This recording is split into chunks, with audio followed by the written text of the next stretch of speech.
žaliavalgystė nuomonė.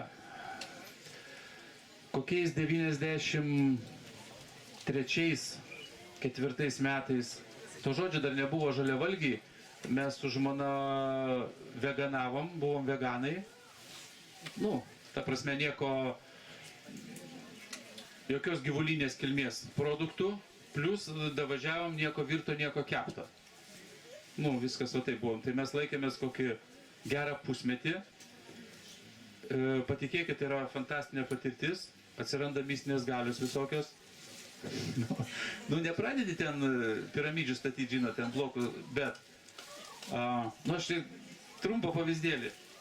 Mes kaime gyvenam, karšta vasara, sausra, tokia sausra, niekas neauga, ten burokėliai nuvytė, ten kopūstai, ten viską. Ir žiūri toks debesis per visą kaimą, juodas toksai slenka ant kaimo. O, galvoju, palis lietaus, jau visi atsigaus. O vėjas toks intensyvus, taip pučia, žodžiu. Ir jisai, nu, pakrapeno taip. Aš nesitikėjau, kad jis 5 lašus nubarstys tik tai. Ir nukeliavo link miško ten, žodžiu.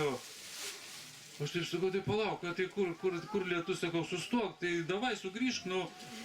Tai įsivaizduojat, vėjas pučia, bet labai stiprus. Pučia, debesis sustojo ir atslenka virš ant kaimo.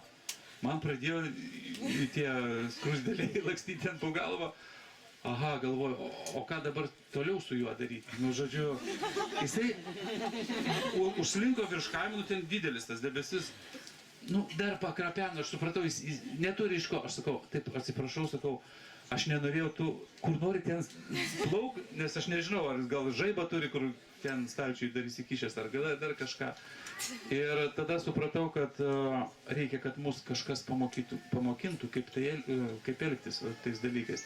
Tai va, tai visokių va tokių va dalykėlių, žodžiu. Bet kadangi pas mus 3 vaikai, tai ir mes jau tada ir Vedą po biškį pradėjom studijuoti, nors Vidūną labiau. Vidūną, Polibrėgą, Šatalovą, visus tuos savo sveikolių veikalus. Ir supratom, kad suaugusiam sveikatą pagerinti arba dėl vidinio kažkokio malonumo būti, sakykime, žaliavalgiu ar ten tuo veganu, čia yra super. Bet kada auga vaikai, jie vis tiek bendrauja, eina į mokyklą, į ten visą kitą, yra sūriai, yra pieno produktai, yra visokie tokie dalykėliai. Va, ir supratom, kad mes pradedam juos labai riboti, jos turi jiem kasdien įrodyti, kodėl tą galima, kodėl to negalima. Vėliau mums kažkaip radom tokį patvirtinimą, kad teisingų kelių einam, nu, mes paskiau link vegetarinės mitybos perėjom. Daugelis produktų yra organizmo įsisavinami tada, kai jie termiškai yra apdorojami. Sakykime, ten, kad ir daugelis daržovių, net ir uogų.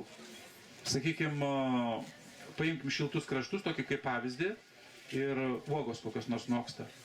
Man teko būti Indijoje ir įsivaizduokit, vasarą pavėsyje +40, ant saulės +60. Tai aš suprantu, vat, kada žaliavalgiai džiovina iki ten 40 laipsnių ar 42, kad išsaugot, tai viskas tvarkoja, bet aš nemanau, kad žūna labai daug kas, jeigu iki 60 ten ar nu.